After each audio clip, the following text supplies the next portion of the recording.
మీ మోకాల నొప్పులకు ఎటువంటి సర్జరీ లేకుండా ఎపియాన్ పెయిన్ క్లినిక్ అందిస్తున్న అత్యాధునిక చికిత్స. ఎందుకు మనకు డయాబెటిక్ పేషెంట్స్ పెరిగిపోతున్నారు? కారణాలు అనేకం. మనం తినే పద్ధతి మారిపోయింది, నిద్రపోయే టైం మారిపోయింది, వర్క్ చేసే టైం మారిపోయింది. నెయ్యి వర్సెస్ షుగర్, నెయ్యి వర్సెస్ హెల్త్ చాలా రకాలు ఉన్నాయి కదా. కోల్డ్ ప్రెస్ ఆయిల్స్ మంచిదా, రిఫైన్డ్ ఆయిల్స్ మంచిదా అంటే కోల్డ్ ప్రెస్డే మంచిది. అవును, ఎందుకంటే హీటెడ్ కాదు కాబట్టి. అవును. సేమ్ థింగ్ నెయ్యి కూడా. Stress, mental stress. ఈ స్ట్రెస్ వల్ల diabetes, hyper tension, obesity, thyroid ఇవన్నీ వచ్చే అవకాశాలు. టెస్టులకి వెళ్ళబోయే ముందు స్ట్రిక్ట్గా ఏమేమి పాటించాలి? రేపు టెస్ట్ చేస్తున్నామని చెప్పి వాళ్ళు రాత్రి ఉపవాసం ఉంటాము, జాగ్రత్తగా తింటాము, రోజు చేసే పనులు చేయకుండా జాగ్రత్తగా తిని పొద్దున్న టెస్ట్ చేసుకోవడం వల్ల మిమ్మల్ని మీరు మోసం చేసుకోవడం తప్పితే ఏం ఉపయోగం ఉంది? షుగర్కి ఇబ్బంది ఏమి ఉండదు అంటారు. ఆవకాయను తింటే అది కరెక్టేనా? అది కొంత ఇన్స్టాగ్రామ్లో ఆవకాయ ఆనందని షుగర్ ఎంత ఉందని చెక్ చేసి చూపిస్తున్నారు. ప్రతి మనిషికి ఏది తింటే ఏమవుద్ది అనేది, మీరు మామిడికాయ పచ్చడి తింటే మంచిది కాదనేది పక్కన పెడదాం. మీకు మంచిదా కాదనేది తెలుసుకోండి. 3 పూట్ల మిల్లెట్స్ కానీ తింటే మనం మంచి ఆరోగ్యం ఉండొచ్చు, షుగర్ను కూడా మెయింటైన్ చేసుకోవచ్చు అంటారు. అది ఎంతవరకు? మిల్లెట్స్ని బాగా హైప్ చేశారు. నేను తప్పు అంటలా, మిల్లెట్స్ తినడం తప్పు కాదు. మిల్లెట్స్ అన్పాలిష్ తినండి ఫస్ట్. రైస్ ఎంత తింటున్నారో అంత మిల్లెట్స్ తినకండి. లాస్ట్ ఫ్యూ ఇయర్స్లో 25 20 వాళ్ళు కూడా షుగర్ బీపీలు వస్తుంది. ఇదివరకు మేము చూసేవాళ్ళం. 25 వాళ్ళకి బైపాసులు చేయాల్సి వస్తుంది. రైస్ తగ్గించండి, ఉప్పు తగ్గించండి, షుగర్ ఆపేయండి, మైదా వాడకండి. పిఆర్ నెట్వర్క్లో కాంటాక్ట్స్ పెరుగుతున్నాయి కానీ హ్యూమన్ రిలేషన్స్ తగ్గుతున్నాయి కదా? తప్పకుండా తగ్గుతున్నాయి. ఎందుకంటే మన సోషల్ మీడియాలో ఎక్కువ ఫ్రెండ్స్ ఉంటున్నారు, ఫిజికల్గా ఫ్రెండ్స్ తగ్గిపోయారు. మనం అందరికి ఒకలేని కాదు. ఈ కాలంలో లగ్జరీ అంటే హాస్పిటల్కి వెళ్ళకుండా, ఏ మందులు వాడకుండా, మన పని మనం చేసుకుంటూ రోజుకి 7-8 గంటలు నిద్రపోగలిగితే ఇంట్లో వాళ్ళతో కలిసి ఉండి అంతకంటే లగ్జరీ లేదు.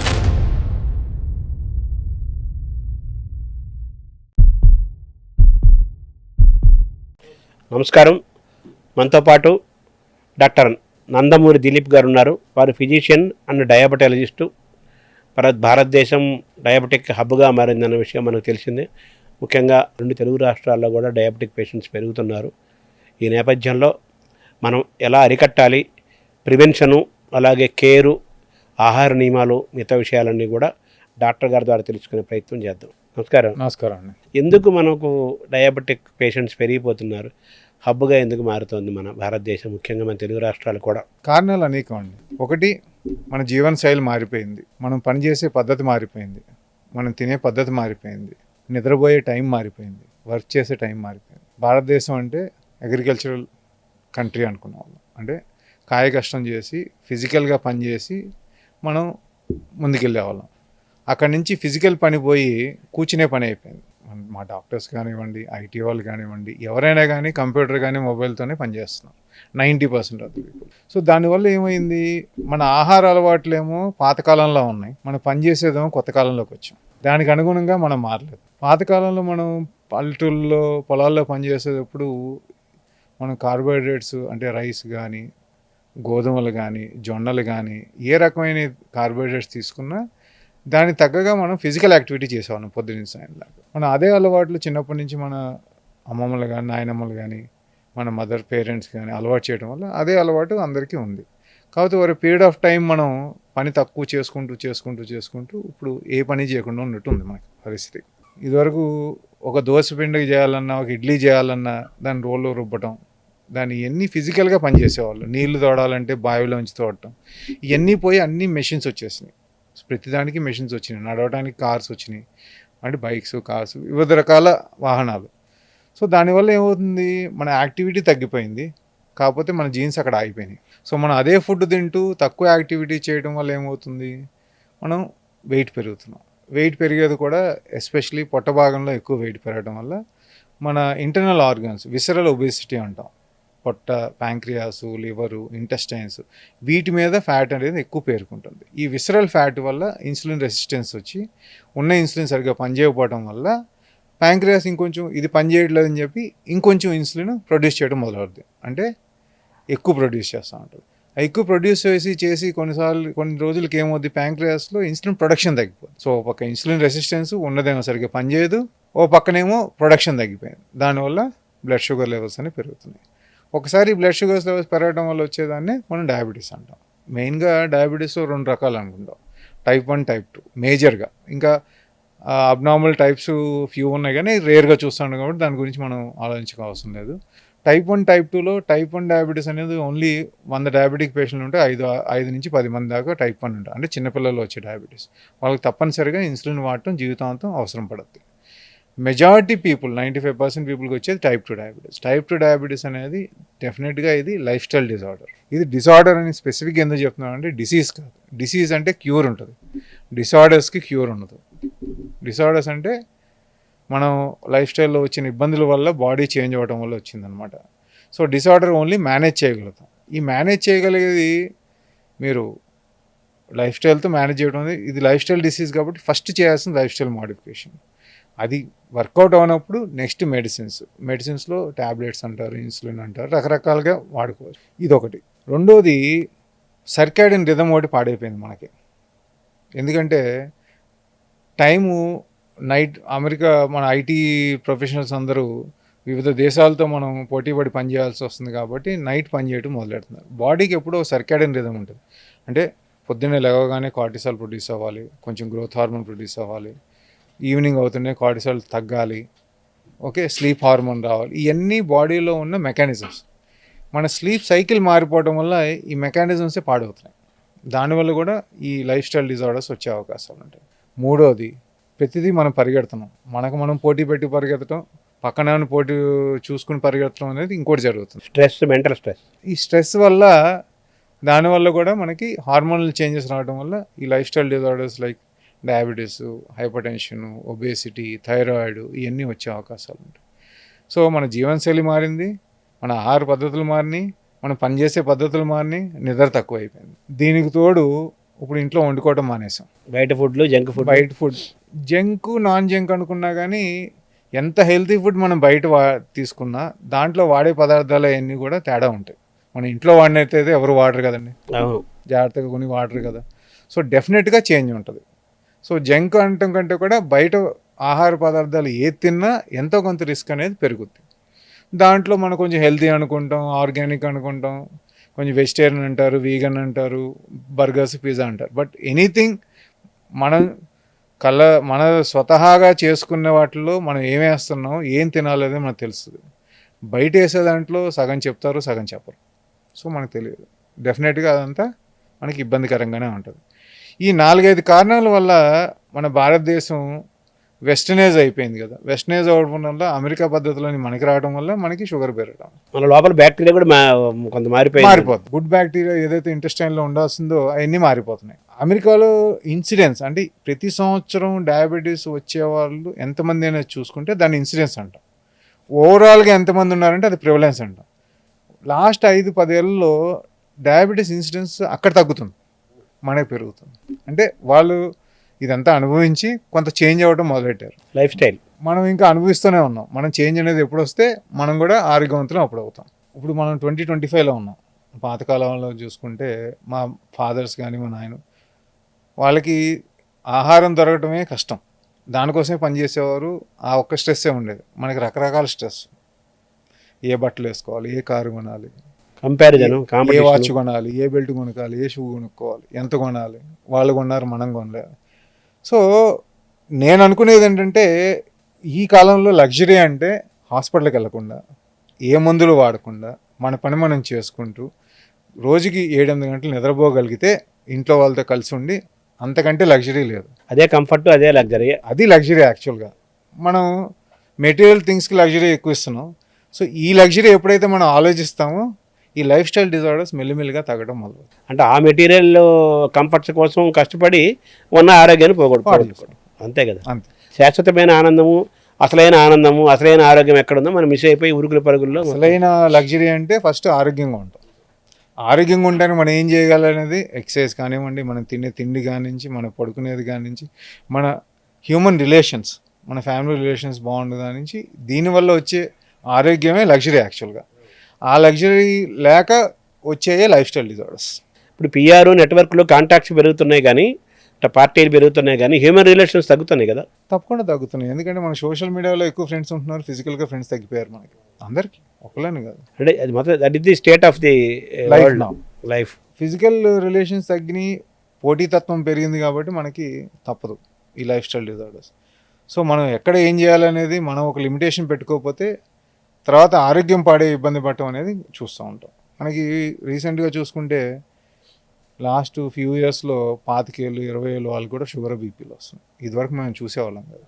25-25 ఏళ్ళకి బైపాస్లు చేయాల్సి వస్తుంది. సో అలాగే కోవిడ్ తర్వాత చిన్న చిన్న వాళ్ళు సడన్గా కార్డియాక్ కొలాప్స్ అయిపోవడం ఇవన్నీ కూడా చూస్తున్నాం. సో మన డెఫినేషన్ ఆఫ్ లగ్జరీ మార్చుకోకపోతే మనం హాస్పిటల్స్ కానీ ఫార్మస్యూటికల్స్ కానీ ఖర్చు పెట్టాల్సిన అవసరం ఎక్కువ.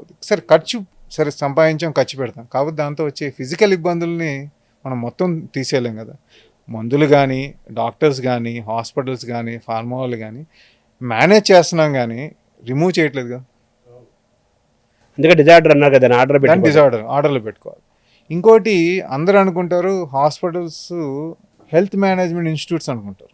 నేనేమనుకుంటా అంటే అది ఏ హాస్పిటల్స్ ప్రపంచంలో హెల్త్ మేనేజ్మెంట్ ఇన్స్టిట్యూట్స్ కాదు, they are disease management institutes.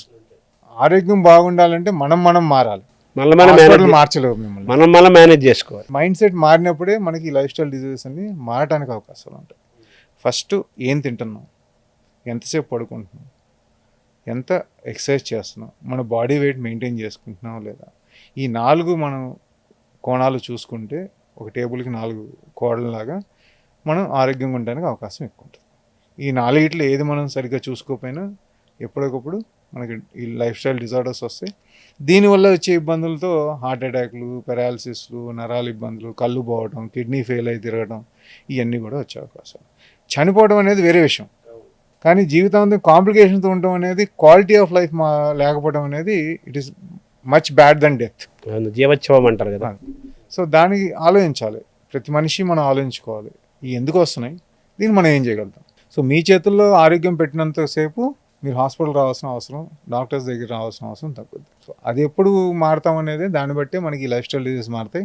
ఆ మార్పు వస్తే మనం కొంతకాలానికి ఇండియా క్యాపిటల్ కాదు డయాబెటీస్ కానీ చెప్పుకునే అవకాశం కూడా వచ్చే అవకాశం. డయాబెటీస్ని రివర్స్ చేశాము, రివర్స్ చేయొచ్చు అనే మాటలు బాగా వినపడుతుంది. ఏంటి రివర్స్ చేయటం ఏంటి? ఎందుకంటే రివర్స్ అంటే అర్థం ఏంటంటే ఒక ప్రాబ్లమ్ని మనం సెట్ చేస్తే మళ్ళీ మనం పాత పద్ధతిలోకి వెళ్ళినా కూడా ఆ ప్రాబ్లం రాకూడదు, పూర్తిగా సెట్ అయిపోవాలి. అందుకే దీన్ని రివర్సల్ అంటాం కంటే రెమిషన్ అంటాం కరెక్ట్. రెమిషన్ అంటే ఏంటి, మనకు షుగర్ వచ్చింది, ఎక్సర్సైజ్ ద్వారా మనం బరువు తగ్గించుకున్నాం, ఫుడ్లో కార్బోహైడ్రేట్స్ తగ్గించాం, మనకు పడని ఫుడ్స్ తగ్గించాం. So only lifestyle diet వల్ల షుగర్ కంట్రోల్ చేసుకోగలిగాం మందులు లేకుండా, దాన్ని రివర్సల్ అంటున్నారు. అది ఎప్పుడు దాకా మనం కంటిన్యూ చేస్తాం అప్పుడు దాకా అది ఉంటుంది. సరే for example oh patient 9 HbA1c వచ్చారు, మనం డైట్ లైఫ్ స్టైల్ మేనేజ్ చేసాం, చాలా స్ట్రిక్ట్గా చేశారు 3 నెలలు, HbA1c 5.6కు 5.7కు 5.5కు వచ్చేసింది అనుకుందాం నాన్ డయాబెటిక్ లెవెల్కి. సరే ఇప్పుడు వచ్చినాక ఆ మనిషి మళ్ళీ పాత పద్ధతిలోకి వెళ్ళాలా, పాత పద్ధతిలోకి వెళ్తే మళ్ళీ వచ్చేస్తుంది. సో ఈ పద్ధతులు పాటించేంత వరకు పనిచేస్తుంది, పద్ధతి మారిందంటే మళ్ళీ డయాబెటీస్కి జీవితాంతం పాటిస్తూ ఉండాలి పద్ధతులు. దాన్ని మనం రెమిషన్ అంటాం. రెమిషన్ అంటే అర్థం కాదు కాబట్టి జనాలకి రివర్సల్ అనే పదం వాడుతున్నారు అనుకుంటున్నాను. కాకపోతే అక్కడ గుర్తుంచుకోవాల్సింది ఏంటంటే తెచ్చుకున్నాం కరెక్టే, అక్కడ ఆపగలగాలి. అప్పుడు ఓ 10 ఏళ్ళు 15 ఏళ్ళు 20 ఏళ్ళు అలాగే ఆపుకున్నాను అనుకో, అప్పుడు అనుకోవచ్చు. కాకపోతే నేను ఇదివరకు స్వీట్స్ తింటున్నాను, వెయిట్ నాకు BMI 30 పైన ఉంది, మనం ఇప్పుడు 20 BMIకి వచ్చాము, స్వీట్లని ఆపేసాం, కార్బోహైడ్రేట్స్ తగ్గించాం, షుగర్స్ బాగున్నాయి, అంతా బాగుందని మళ్ళీ మొదలెట్టాము అనుకోండి, మళ్ళీ 6 నెలలు మళ్ళీ సైకిల్. ఇప్పుడు చాలామంది మనం డయాబెటీస్కి ఇప్పుడు వెయిట్ లాస్ ఇంజెక్షన్స్ వచ్చినాయి అంటున్నాం, డయాబెటీస్ వాడేదాన్ని వెయిట్ లాస్ కూడా వాడుతున్నారు, ఆపేసినాక 6 నెలల సంవత్సరంలో మళ్ళీ అంత వెయిట్ వచ్చేస్తున్నారు. అది కాదు కదా కావాల్సింది, లైఫ్ స్టైల్ మార్చుకున్నప్పుడే ఇది జరుగుద్ది. ఈ మన దగ్గర ఉన్న విధానాలు ఏంటి, డ్రగ్స్ కానీ ఇంజెక్షన్స్ కానీ మీ లైఫ్ స్టైల్లోకి వెళ్ళడానికి హెల్ప్ చేస్తుంది, అంతేగా దాని మీద డిపెండ్ అవ్వమని చెప్పట్లేదు, టెంపరీ. సో ఆపేస్తే మళ్ళీ వెనక్కి వస్తారు. సో దానివల్ల వాడటం వల్ల ఉపయోగం ఏమని చెప్పండి. అంటే మీరు అన్నట్టుగా ఆహార నియమాలు పాటించి వ్యాయామం చేసి శరీరం యొక్క బరువుని మెయింటైన్ చేసుకుంటూ మంచి నిద్రపోతూ మంచి ఆలోచన విధానంతో యాక్టివ్గా ఇలా ఉంటే మందులు అనేవి లేకుండానే మెయింటైన్ చేయొచ్చు. చాలా పేషెంట్స్ ఉంటారు మనకి. అంటే ఒకసారి డయాబెటీస్ వస్తే జీవితాంతం మందులు వాడాలంటారు కదా. షుగర్ కంట్రోల్ చేయాలంట, అది మందులతో కంట్రోల్ చేస్తున్నావా ఎక్సర్సైజ్ డైట్తో కంట్రోల్ చేస్తున్నావా సంబంధం ఉండదు. అల్టిమేట్గా చేయాల్సింది ఏంటి, మీరు దాన్ని కంట్రోల్ చేయాలి, షుగర్ లెవెల్స్ని కంట్రోల్ చేయడం. ఇట్ డజంట్ మీన్ దట్ ప్రతి మనిషి మందులు అవసరం లేదు, మనం మారే పద్ధతుల వల్ల చాలామంది పేషెంట్స్ ఉంటారు. నాకు 10-15% పేషెంట్స్ వితౌట్ మెడికేషన్స్ అని మెయింటైన్ చేస్తారు. ఏ ఏజ్ గ్రూప్ వాళ్ళు? నాకు 25 నుంచి 65-70 దాకా కూడా ఉన్నారండి. అన్ని రకాల పేషెంట్స్లోనూ ఇన్సులిన్ తీసేసిన లెవెల్స్ ఉన్నాయి, మందులు మొత్తం ఆపేసిన లెవెల్స్, ప్రొవైడెడ్ ఆ లైఫ్ స్టైల్ వల్ల అలవాటు పడి అది మెయింటైన్ చేయాలి. సైడ్ ఎఫెక్ట్స్ ఉండవా మరి అలాగే మందులు వాడకపోతే? లేదండి, అల్టిమేట్గా ఏంటి అదే అర్థం చేసుకోవాల్సింది. ఉమ్, ఎఫెక్ట్ ఎప్పుడు వస్తుంది? షుగర్ ఎక్కువ ఉన్నప్పుడు. అవును. షుగర్ కంట్రోల్ ఉన్నప్పుడు మామూలు మనిషితో వాళ్ళు సమానమే కదండి.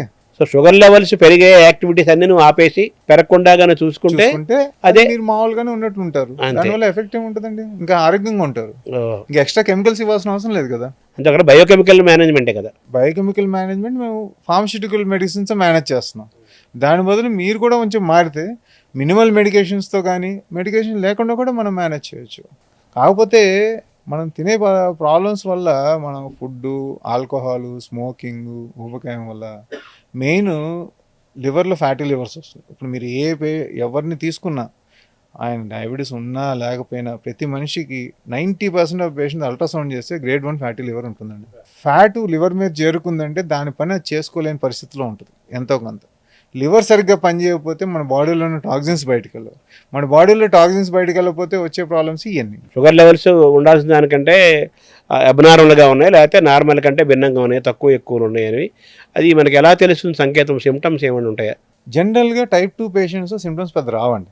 ఒకప్పుడు ఏంటంటే హార్ట్ అటాక్, స్ట్రోక్, కిడ్నీ ఇష్యూతో ప్రాబ్లంతో వచ్చినప్పుడు తెలుసుకోవడం, లేకపోతే వేరే కారణం వల్ల జ్వరమో, దగ్గు, జలుబు వచ్చినప్పుడు జనరల్గా చెక్ చేస్తే తెలుసుకోవడం అనేది ఎక్కువ డయాగ్నోస్ చేసేవాళ్ళం. లాస్ట్ 10 yearsలో ఈ హెల్త్ ప్యాకేజెస్ కూడా ఎక్కువైనాయి. హెచ్ఆర్ కంపెనీస్ చేస్తున్నారు, ఎందుకంటే వాళ్ళు ఎంప్లాయీస్ ఆరోగ్యంగా ఉన్నారా లేదా, ఎన్ని లీవులు పెడతారో లేదో తెలుసుకుంటానికి. సో వాళ్ళు చేయటం, కమ్యూనిటీస్లో ఏదో ఒక హాస్పిటల్ కానీ ల్యాబ్ కానీ వెళ్ళి క్యాంపులు పెట్టి చేయటం, హాస్పిటల్స్ మెడికల్ క్యాంప్స్ పెట్టి చేయడం వల్ల అవేర్నెస్ పెరిగి డయాగ్నోసిస్ తొందరగా అవుతుంది. ఇది ఒకందుకు మంచిదండి. అర్లీగా డయాగ్నోస్ చేయగలిగితే మన ఇద్దరం మాట్లాడుకున్నట్టు ఇప్పుడు దాకా డైట్, ఎక్సర్సైజ్ మేనేజ్ చేసేయచ్చు. లేట్గా డయాగ్నోస్ చేసామనుకోండి అప్పుడు ఎంతైనా మందులు అవసరం పడుతుంది. మళ్ళీ అదంతా నార్మల్గా తేవాలంటే మరి చాలా మెడికేషన్ పడుతుంది, ప్లస్ కష్టం కూడా. సో ఈ హెల్త్ ప్యాకేజెస్ అనేది, క్యాంప్స్ అనేది, ఎంప్లాయీస్ హెల్త్ చెకప్స్ అనే ద్వారా కనీసం అర్లీగా ఐడెంటిఫై అవుతుంది. ఐడెంటిఫై అయింది మనం వార్నింగ్ సిగ్నల్గా తీసుకుని దానికి మనం తగినంత లైఫ్ స్టైల్ మోడిఫికేషన్స్ చేసుకోగలిగితే మందులు లేకుండా జీవితంతో హాయిగా ఉండొచ్చు. ఈ డాక్టర్లు కలవాల్సిన అవసరం లేదు మీకు. అవును. ఆ డయాబెటిక్ అయ్యాడు అతను అని తెలుసుకోవాలంటే లేటెస్ట్ పారామీటర్స్ ఏంటంటే? పారామీటర్స్ ఎప్పుడైనా ఫాస్టింగ్ బ్లడ్ షుగర్ ఒకటి అండి, పోస్ట్ ప్రాండల్ బ్లడ్ షుగర్ అంటే 2 hours ఆఫ్టర్ మీల్, మూడోది HbA1c. ఈ 3 స్టాండర్డ్.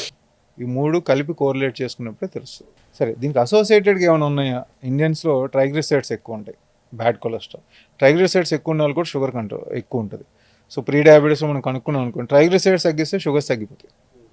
సో దీనికి మెడిసిన్స్ అక్కర్లేదు, అవి తగ్గించుకోవడం. అవి తగ్గించుకోవడానికి స్వీట్స్ ఆపేయడం, కార్బోహైడ్రేట్స్ తగ్గేయడం, ఎక్సర్సైజ్ చేయడం వల్ల అవి తగ్గుతాయి, లేకపోతే మందులతో తగ్గుతాయి. సో ఇది ఆపుకోగలుగుతాం. హార్ట్ డిసీజెస్ ఆపుకోగలుగుతాం, కిడ్నీ డిసీజెస్ ఆపగలుగుతాం. మళ్ళీ అది ఇంటర్ లింక్డ్ కదా, అది కూడా interlinked. So these are metabolic diseases. Metabolic syndrome అంటాం, మెటబాలిక్ డిసీజెస్ అంటాం. సో ఇవన్నిటిని మనం మార్చుకోవాలంటే అర్లీ డయాగ్నోసిస్ ఇంపార్టెంట్. ఆ డయాగ్నోసిస్ అయినాక దాని మీద యాక్ట్ చేయడం ఇంపార్టెంట్. చాలామంది ఉంటారు 3 నెలలకు 6 నెలలకు టెస్టులు చేస్తూ ఉంటారు, కానీ దాని మీద యాక్షన్ తీసుకోరు. టెస్ట్ వల్ల ఉపయోగం తెలుసుకోవడం తప్పితే ఏమైనా. నాకు ప్రాబ్లం ఉందని తెలుసుకున్నాక ప్రాబ్లం ఎలా ఉందని మళ్ళీ 3 నెలలు తెలుసుకోవాలంటే దానికి 3 నెలలకు మనం ఏదైనా వర్క్ చేయాలి కదా దాని మీద. సో అది చేయకుండా మనం తెలుసుకుంటే అక్కడే ఉంటుంది, లేకపోతే కొంచెం బ్యాడ్గా అవుద్ది. Preventive health checkups, employee health checkups, camps, దీనివల్ల మీకు కనీసం అవగాహన రావడం వల్ల అది తొందరగా యాక్షన్ తీసుకుంటే లాంగ్ టర్మ్ ఎఫెక్ట్స్ రాకుండా ఉంటాయి. గైడ్లైన్స్ ప్రకారం 100 కింద ఉండాలండి నాన్ డయాబెటిక్ అంటే. 101 to 125 ప్రీ డయాబెటీస్ అంట, 126 పైన డయాబెటీస్ అంట. ఇది గైడ్లైన్స్. సో అందరికీ ఒకటేనా అంటే ప్రస్తుతం ఉన్న గైడ్లైన్స్లో అందరికీ ఒకటే, మనిషికి ఇది ఏజ్కి సంబంధం లేదు, ఎవరికైనా అదే గైడ్లైన్స్. అంటే త్రూ అవుట్ వరల్డ్ ఇదే పారామీటర్స్, కంట్రీకి మారుతాయి, ఏది మారేది లేదు. కొంత అమెరికన్ డయాబెటిక్ అసోసియేషన్ HbA1c 7 లోపల మెయింటైన్ చేయమంటుంది, యూరోపియన్ అసోసియేషన్ 6.5 లోపల మెయింటైన్ చేయమంటుంది. అంటే కొంచెం స్ట్రిక్ట్గా చేయమంటుంది, అంతేగాని డయాగ్నోసిస్కి వాల్యూస్ ఇయ్యే. కంట్రోల్కి కొంత చేంజ్ ఉంది, అంటే కొంత రిలాక్సేషన్ ఇస్తారు అమెరికన్స్, యూరోపియన్స్ మోర్ స్ట్రిక్ట్గా ఉంటారు. సో మనం జనరల్గా 7 అంటాం, మనం కూడా 6.5, 7 ఎంత తక్కువ మేనేజ్ చేయగలిగితే అంత మంచిది. దట్స్ ఇంపార్టెంట్ అంతే. టెస్టులకి వెళ్ళబోయే ముందు స్ట్రిక్ట్గా ఏమేమి పాటించాలి? ఫస్ట్ మీరు రోజు చేసే పని మార్చకండి. రేపు టెస్ట్ చేస్తున్నామని చెప్పి వాళ్ళు రాత్రి ఉపవాసం ఉంటాము, జాగ్రత్తగా తింటాము, రోజు చేసే పనులు చేయకుండా జాగ్రత్తగా తిని పొద్దున్న టెస్ట్ చేసుకోవడం వల్ల మిమ్మల్ని మీరు మోసం చేసుకోవడం తప్పితే ఉపయోగం ఉండదు. ఫస్ట్. సెకండ్, లాస్ట్ మీల్ తర్వాత కనీసం 10 to 12 hours ఆగాలి ఫాస్టింగ్ శాంపుల్ ఇవ్వాలంటే. రాత్రి అంతా పార్టీ చేసుకుని 1 గంట దాకా పొద్దున్న 7ంటికి ఇస్తే కరెక్ట్గా రాదు. మీరు రోజు ఏం చేస్తున్నారో అదే చేయండి, అప్పటికే తెలిసేది ఏం జరుగుతుంది. అవును, అంతే కదా. అదే కానీ 4 రోజులు జాగ్రత్తగా పస్తులుండి 5వ రోజు చెక్ చేసుకుని డాక్టర్ దగ్గరికి వెళ్దామంటే మిమ్మల్ని మేము మోసం చేసుకోవడం అంటే మాకు ఉపయోగం లేదు కదా. అదే ఏదో దొంగను పట్టుకున్నట్టుగా మనలో జబ్బును మనం పట్టుకోవాలంటే ఎలా ఉన్నాం అలాగే టెస్ట్ చేసుకోవాలి. బిఫోర్ ఫాస్టింగ్, అది తర్వాత ఫుడ్ తీసుకున్న తర్వాత బ్రేక్ఫాస్ట్ చేసినాక 2 అవర్స్ కానీ, లంచ్ చేసినాక 2 అవర్స్ కానీ, డిన్నర్ చేసినాక 2 అవర్స్ ఏ టెస్ట్ అయినా చేసుకోవచ్చు. పోస్ట్ ప్రాండియల్ అంటాం. ఏ మీల్ తర్వాత అయినా 2 అవర్స్ తర్వాత తీసుకోవాలన్నమాట. సో ఈ టెస్టులు చేయించుకుని దాంట్లో అబ్నార్మల్ ఉంటే దగ్గరలో ఉన్న ఫిజిషియన్ కానీ ఎండోక్రైనాలజిస్ట్ కానీ కలిసి దానికి తగ్గట్టు మందులు అవసరమా, ఫస్ట్ ఇనిషియల్గా లైఫ్ స్టైల్ మాడిఫికేషన్ చేస్తామా, మీరు ఎంత సీరియస్గా ఉన్నారు అనేది కూడా ఇంపార్టెంట్. సో ఫుడ్ యొక్క పాత్ర కూడా ప్రధానంగా ఉంది కదా ఇందులో. 80% ఫుడ్డే అండి. ఇప్పుడు వెయిట్ లాస్ కావాలన్నా 80% ఫుడ్డే, 20% ఎక్సర్సైజ్. అదే ఎక్సర్సైజ్ ఎందుకు హెల్ప్ చేస్తుంది? మీ ఫిట్నెస్ పెంచడానికి, మీ షుగర్ కంట్రోల్ కొంత పని చేస్తుంది, వెయిట్ లాస్ కొంత పని చేస్తుంది. కాబట్టి నోట్లో ఏం పెట్టుకున్న దాన్ని బట్టి మనకి వెయిట్ కానీ షుగర్ కానీ మేనేజ్ అవుతుంది. మనం తినేదే ఇంపార్టెంట్. సో ఒకప్పుడు మనం పల్లెటూరుల్లో కూడా నిన్న మొన్నటి వరకు, అంటే పల్లెటూరులు అంటే 40 ఏళ్ల క్రితం అని అనుకుందాం, మామూలుగా పొద్దున్నే గంజి తినేవాళ్ళు. అది దానివల్ల షుగర్ లెవెల్స్ బాగా మెయింటైన్ అవుతాయండి. అది ఎవరికి ఇచ్చేవాళ్ళు? పొలంకి వెళ్ళే వాళ్ళు తాగేవాళ్ళు. ఎందుకంటే వాళ్ళకి ఇన్స్టెంట్ ఎనర్జీ కావాలి, కాయ కష్టం, ఇన్స్టెంట్ ఎనర్జీ కావాలి, మనకు కాదు. ఇప్పుడు మీరు రైస్ వండుకుని తినాలంటే గంజి తీసి వండటం బెటర్, కనీసం కొంత షుగర్ తగ్గుద్ది. మనకి రైస్ కుక్కర్లు మామూలు కుక్కర్లు వచ్చినాక గంజి కూడా మనమే తింటున్నాం. ఇదివరకు బట్టలు తిని గంజి పెట్టేవాళ్ళు కదా, ఇప్పుడు ఆ గంజి మనమే తింటున్నాం. సో మేజర్ స్టార్చ్ షుగర్ దాంట్లో ఉంటుంది. సో అది కూడా మనం తినడం వల్ల ఇంకొంచెం క్యాలరీస్ కార్బోహైడ్రేట్స్ ఎక్కువ అవుతున్నాయి. దానివల్ల పాతకాలంలాగా వండుకుని గంజి తీసేసి తినండి, 50% మీకు వాల్యూస్ తగ్గుతాయి. షుగర్ రాకుండా ఉండడానికి కూడా ఉపయోగపడుతుంది. అది షుగర్ రాకుండా ఉంటాను కూడా గంజి లేకుండా తినమని చెప్తున్నాను నేను. షుగర్ లేని వాళ్ళు కూడా రైస్ పాత పద్ధతిలో తినండి, మీకు సడన్ రైజ్ ఆఫ్ షుగర్ ఉండదు. సో ఉట్టి రైస్ అయితే తినం కదా, పప్పు తింటాము, లేదా ప్రోటీన్ ఏదో యాడ్ చేస్తాం కదా, అది కూడా కొంచెం షుగర్ తొందరగా పెరగకుండా ఉండడానికి హెల్ప్ చేస్తుంది. సో గంజి తీసి తింటమే మంచిదండి. ఇంకో పద్ధతి కూడా ఉంది రైస్ తినడానికి. వండేసి గంజి తీసి వండేసి 24 hours ఫ్రిడ్జ్లో పడేసేయండి, తర్వాత 24 hours వెయిట్ చేసుకుని తినండి, అప్పుడు ఇంకా షుగర్ పెరగదు. అంటే సద్దన్నం కాన్సెప్ట్ ఒకటి ఉండేది కదా అప్పుడు మనకు, సంథింగ్ సిమిలర్ టు సద్దన్నం. అంటే ఫ్రోజ్ చేయమంటాం, అప్పుడు కుండలో పెట్టారు, అది కూడా చల్లగానే ఉండేది. సద్దన్నంలో ఏమవుద్ది, స్టార్చ్ రెసిస్టెంట్ స్టార్చ్ అవుద్ది, నార్మల్ స్టార్చ్. ఆ రెసిస్టెంట్ స్టార్చ్ అవ్వడం వల్ల మనకి ఫుల్నెస్ తొందరగా వస్తుంది, కాన్స్టిపేషన్ ఉండదు, షుగర్ ఎందుకు పెరగదు. చిన్న చిన్న లైఫ్ స్టైల్ మాడిఫికేషన్ చాలా చేంజెస్ వస్తాయి. కాబట్టి దాన్ని పట్టించుకోకుండా మనము అన్ని ఫాస్ట్ కాంప్లికేటెడ్ ఇష్యూస్లో ముందుకెళ్తున్నాం. తొందరగా తగ్గాలి, లేకపోతే ఫాస్ట్గా తగ్గాలి, ఇవన్నీ మన వల్ల కాదు, 4 మందులు ఇవ్వండి మేము వేసుకుంటాం అనే పద్ధతి మంచిది కాదు. ఇప్పుడు కొత్తగా లేటెస్ట్ ఇంజక్షన్ కూడా వచ్చాయి కదా, డయాబెటిక్ కంట్రోల్ ఇంజక్షన్. అదే బేసిక్గా ఇంజెక్షన్స్ మొదలైన డయాబెటీస్ కంట్రోల్కి. దాని side effect weight loss. So ఇప్పుడు వెయిట్ లాస్కి ఎక్కువ, డయాబెటీస్ తక్కువ వాడుతున్నారు. సో షుగర్ కంట్రోల్ అవుద్ది, వెయిట్ కూడా కంట్రోల్ అవుద్ది, వెయిట్ తగ్గుద్ది. షుగర్ పేషెంట్కి అది లైఫ్ లాంగ్ వాడమని చెప్తాం. వెయిట్ లాస్ పేషెంట్స్ 6 నెలలు వాడి ఆపేస్తున్నారు, మళ్ళీ పెరుగుతుంది, మళ్ళీ వేసుకుని దాంట్లో ఉన్న సైడ్ ఎఫెక్ట్స్ దాంట్లో ఉన్నాయి కదండి. వామిటింగ్స్ రావచ్చు, ప్యాంక్రియాటిస్ రావచ్చు, కొంతమంది కళ్ళు పోతున్నాయి. సో ఇవన్నీ ఉంటాయి, ఎఫెక్ట్ అవుతాయి. అవసరం లేకుండా మందులు వాడటం అనేది నేను రికమెండ్ చేయను. Prevention is better than cure అనేది మనం చాలా బాగా వినపడే మాట కదా. Prevention one part, control without medications ప్రయత్నం చేయడం అనేది ఇంకో part. Most of the doctors will tell you the life style modifications, but 90% of the patients will fail and come. అందుకే వాళ్ళు అదే చెబుతున్నారు, మందులు వాడాల్సి వస్తుంది. సో మన వెజిటేరియన్ నాన్ వెజిటేరియన్లో మన తెలుగు వాళ్ళకి మీరు సూచించే ది బెస్ట్ ఫైబర్ ఫుడ్ ఏంటి? ఆకుకూరలు అండి. ఫస్ట్ ఆకుకూరలు, ఫ్రూట్స్, యాపిల్, బత్తాయి, కమల, అన్నిట్లో ఫైబర్ ఉంటుంది. నాన్ వెజిటేరియన్లో ఏ నాన్ వెజ్లోనే మీకు ఫైబర్ ఉండదు. ప్రాన్స్ తీసుకోండి, ఫిష్ తీసుకోండి, చికెన్ తీసుకోండి, మటన్ తీసుకోండి, ఇది ఆల్ మజిల్. ఈ బ్రౌన్ రైస్ మంచిది అంటారు కదా, మళ్ళీ బ్రౌన్ రైస్లో ఫైబర్ కంటెంట్ ఎక్కువ ఉంటుంది దానివల్ల, కానీ అందరూ తినలేరు. చాలా మందికి పొట్టలో నొప్పి, కాన్స్టిపేషన్, ఎసిడిటీ వచ్చే అవకాశం. ఎవరికైతే అది పడుతుందో అది తినాలి. ఫైబర్ కింద వస్తుంది, ఫైబర్ కింద వస్తుంది. కొర్రలు అంటారు, కినోవా అంటారు, ఇవన్నీ కూడా ఫైబర్ ఉంటాయి. కొర్రలు రైస్ కంటే పెద్ద గొప్ప ఏం కాదు, అదే ఫండమెంటల్. కాకపోతే ఏంటంటే దాని హైప్ ఎక్కువైంది. ఇది కార్బోహైడ్రేట్ కంటెంట్ ఎంత ఉంటుందో అది కార్బోహైడ్రేట్ కంటెంట్ అంతే ఎక్కువ. అవును, మనం సేమ్ క్వాంటిటీస్ తిన్నాం అనుకోండి, ఆల్మోస్ట్ ఒకటేలాగా ఉంటాయి. మళ్ళీ షుగర్కి ఇది అవుతుంది కదా, సేమ్ ఉంటుంది. ఈ కొర్రలు ఎప్పుడు ఉపయోగపడతాయి? ఒకటి ఆర్గానిక్ ఉండాలి, అవి కూడా పాలిష్ చేసేస్తున్నారు. అవి పాలిష్ చేసే ఉపయోగం ఉంది చెప్పండి. అవును, రాగా ఎలా ఉన్నాయో అలాగే తినాలి. అవును. సో మనం రైస్ 100 గ్రాములు తింటే మనం కొర్రలు కూడా 100 గ్రాములు తిన్నాం అనుకోండి, పెద్ద డిఫరెన్స్ ఏముండదు. ఒక 10% డిఫరెన్స్ ఉంటుంది కార్బోహైడ్రేట్స్లో. తక్కువ క్వాంటిటీ తింటే హెల్ప్ఫుల్గా ఉంటుంది. అంటే ముడి బియ్యం అంటారు కదా, అది మంచిది. ముడి బియ్యం మంచిది. ముడి బియ్యం కానీ చపాతీ కానీ, కొర్రలు కానీ, జొన్నలు కానీ, రాగులు కానీ ఏయైనా ఒకటే అండి. మనం తినే క్వాంటిటీ ఇంపార్టెంట్. ఇప్పుడు మనకి ఒక ప్లేట్ తీసుకుంటే ఒక ఇస్త్రీ వేసారు అనుకోండి, మన ఫంక్షన్స్లో చిన్నప్పుడు మీరు చూసుంటారు, నేను చూసుకుంటాను. ఇంత రైస్ పెట్టి చుట్టూతా కొంచెం కొంచెం కొంచెం కూరలు పెట్టుకుంటూ వెళ్తారు. అది మార్చి కూరలో రైస్ ఒకే ఈక్వలెంట్గా పెడితే, అంటే రైస్ సగం తగ్గించేసి కూరలు పెట్టుకుంటే ఆటోమేటిక్గా సగం కార్బోహైడ్రేట్స్ తగ్గిపోతుంది. బ్యాలెన్స్ డైట్ లోపల మొత్తం మనకు కావాల్సిన ఎక్కువ మార్చాల్సిన అవసరం లేదండి. సింపుల్. తీసుకునే రైస్ చపాతీలో సగం కట్ చేయండి, దాని మందం కూరలు పెంచుకోండి.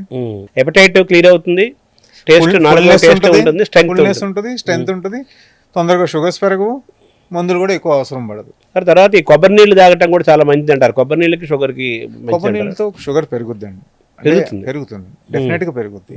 కాకపోతే ఏంటంటే కొంతమంది ఎండలో పనిచేసే వాళ్ళకి బాగా డీహైడ్రేట్ అయినా అప్పుడు కూడా తాగమని చెప్తాం. అప్పుడు తాగొచ్చు, కానీ రొటీన్గా మీరు ఆఫీసులో ఏసీల గురించి పనిచేసే వాళ్ళకి కొబ్బరి నీళ్ళు తాగితే షుగర్ బాగా పెరుగుతుంది. ఆవకాయ అన్నం కలుపుకుంటే షుగర్కి ఇబ్బంది ఏమి ఉండదు అంటారు. ఆవకాయ అన్నం తింటే అది కరెక్టేనా? అది కొంత ఇన్స్టాగ్రామ్లో ఆవకాయ అన్నం తిని షుగర్ ఎంత ఉందని చెక్ చేసి చూపిస్తున్నారు. నేను రెఫ్యూట్ చేయట్లా. కాకపోతే అర్థం చేసుకోవాల్సింది ఏంటంటే ప్రతి మనిషి డిఫరెంట్. ప్రతి మనిషికి ఏది తింటే ఏమవుద్ది అనేది డిఫరెంట్గా ఉంటుంది. కొంతమందికి ఐస్ క్రీమ్ తింటే షుగర్ పెరగదు, కొంతమంది టమాటా తింటే పెరుగుద్ది, కొంతమంది కాఫీ తాగితే షుగర్ పెరుగుద్ది, ఏది బ్లాక్ కాఫీ తాగినా. సో ప్రతి మనిషి ఒక డిఫరెంట్ మాలిక్యూల్ లాగా మేనేజ్ చేయాలండి. మనం అందరూ ఒకేలాగా స్టాండర్డ్ డైట్ ఇవ్వకూడదు.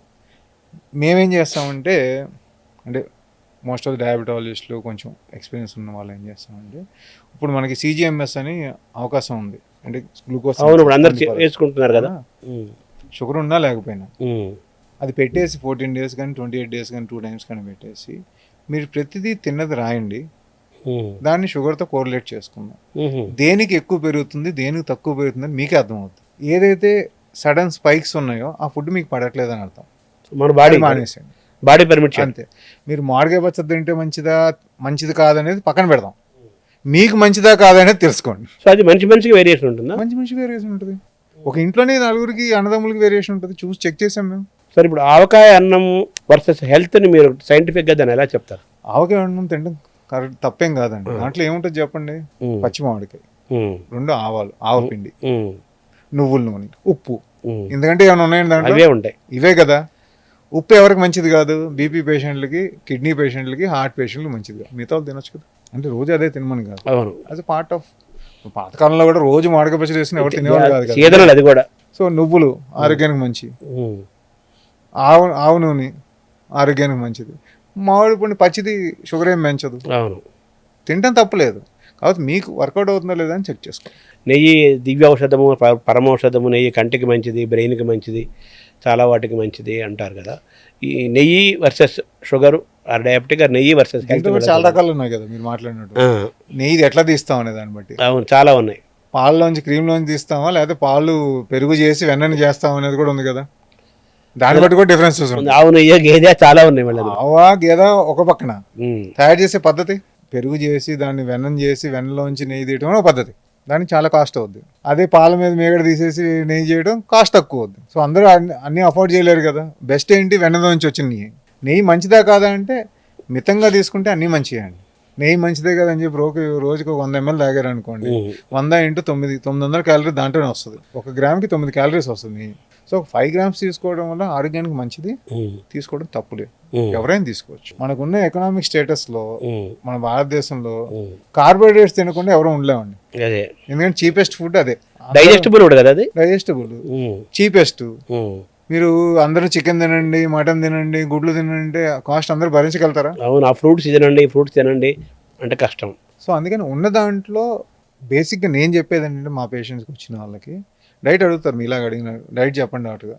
నేను డైట్ అయితే చదువుకోలేదండి, మాకు న్యూట్రిషన్ ఒక చాలా చిన్న చాప్టర్స్ ఉంటాయి మెడిసిన్లో, చదువుకోలేదు. కానీ నాకు తెలిసిన ఎక్స్పీరియన్స్ ప్రకారం అయితే మేజర్ చేంజెస్ చేయొద్దు. ఫస్ట్ ఇంట్లో మీరు దాన్ని మితంగా తీసుకుని దాంట్లో చిన్న చిన్న చేంజెస్ చేసుకుంటే సస్టైనబుల్గా మీరు తినగలుగుతారు, ఆరోగ్యంగా ఉండగలుగుతారు. నేను ఇప్పుడు ఫర్ ఎగ్జాంపుల్ మీరు కీటో డైట్ చేయండి అంటాను, చేస్తారు 3 నెలలు, డాక్టర్ చెప్పారనో మీ ఆరోగ్యం మీద భయపడో చేస్తారు.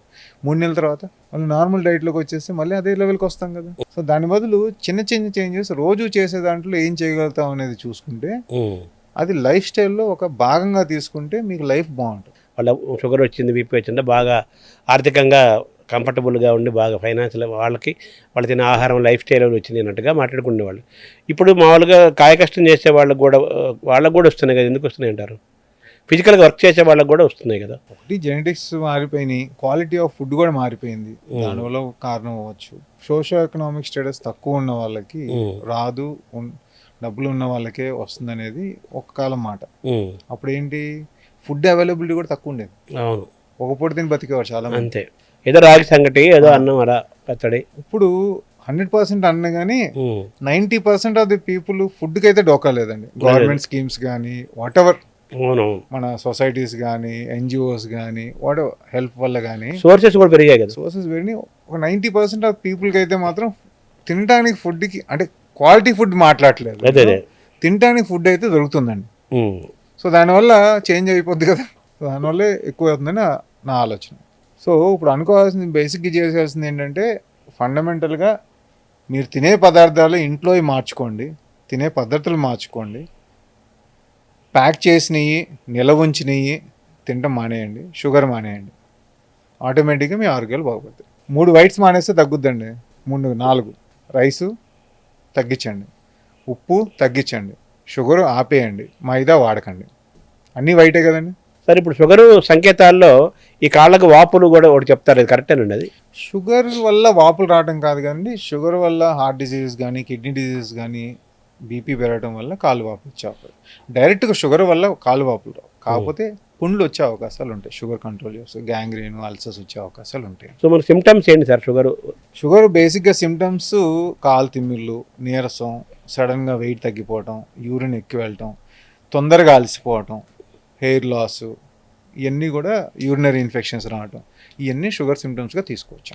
షుగర్ రాకుండా ఉండాలంటే మీరు ఇచ్చే బెస్ట్ డైట్ ఏంటి సార్? డైట్ ప్లాన్ మీరు ప్రస్తుతం తీసుకునే కార్బోహైడ్రేట్స్ సగం తగ్గించండి, షుగర్ తినొద్దు, సాల్ట్ తగ్గించండి, నూనె మనిషికి 1/2 kg నెలకి, ఎంతమంది ఉంటే ఇంట్లో అంతమందికి 1/2 kg, కుదిరితే కోల్డ్ ప్రెస్ ఆయిల్స్ వాడండి, వెయిట్ అప్రోప్రియేట్గా మేనేజ్ చేసుకోండి, బిలో 23 BMI మేనేజ్ చేసుకోండి, 7 to 8 hours నిద్రపోవడానికి ట్రై చేయండి, రోజు ఒక అరగంట వ్యాయామం చేయండి. ఇవి చేస్తే చాలా మటుకు షుగర్ రాకుండా, బీపీ రాకుండా ఉండడానికి అవకాశాలు ఉంటాయి. ఈ ఫ్యాటీ లివర్కి షుగర్కి ఉన్న లింక్ ఏంటి? మనం 100 మంది హాస్పిటల్కి వస్తాం అనుకోండి, పేషెంట్ కావచ్చు, హెల్త్ ప్యాకేజెస్ వాళ్ళు కాదు, రొటీన్గా చెక్ చేసుకునే వాళ్ళు కావచ్చు, వేరే కారణాల వల్ల వచ్చిన వాళ్ళు కావచ్చు. 100 మందికి అల్ట్రాసౌండ్ చేస్తే 90 మందికి ఫ్యాటీ లివర్ ఉంటుంది, గ్రేడ్ 1 నుంచి గ్రేడ్ 3 వరకు. ఫ్యాటీ లివర్ కారణాలు వెయిట్ పెరగటం, ఆల్కహాలు, స్మోకింగ్, అధికంగా ఫ్యాట్ పదార్థాలు తినటం, నో యాక్టివిటీ.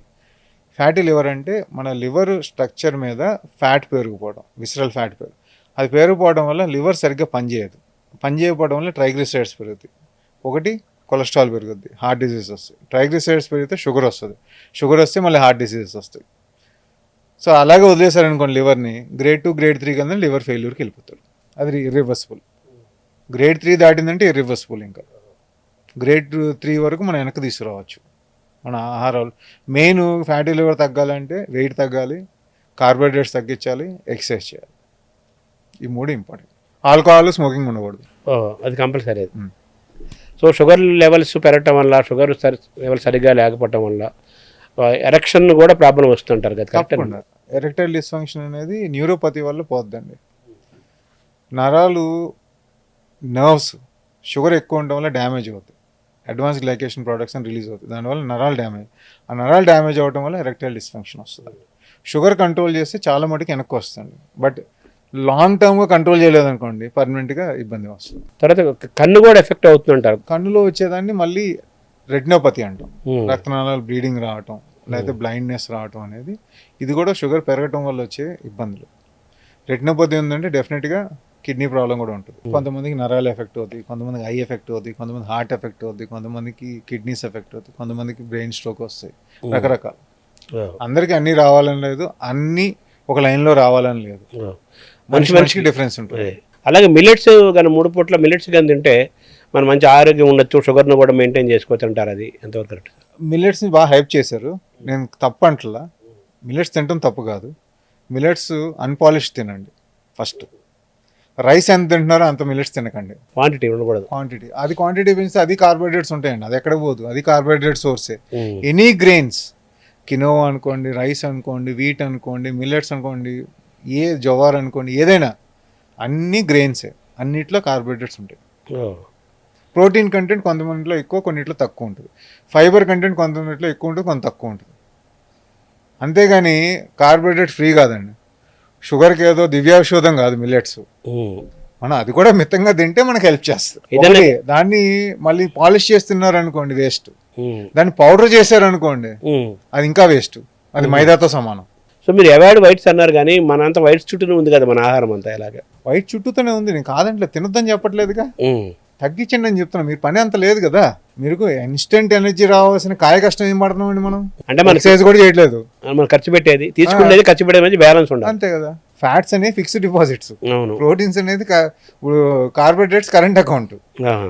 ఆ కరెంట్ అకౌంట్ మనం ఖర్చు పెడతానే కదా తినాల్సింది. అవును, ఖర్చు పెట్టలేనప్పుడు దాంట్లో ఎంత వేసినా ఏమవుద్ది, అది ఫిక్స్డ్ డిపాజిట్లోకి వెళ్తుంది, అంతే. ఫ్యాట్ అయిపోద్ది. దానివల్ల ఇబ్బంది ఎవరికి? ఇప్పుడు రిజర్వ్డ్ ఫ్యాట్స్ అంటారు కదా సార్, వాటిని ఎలా చూడాలి?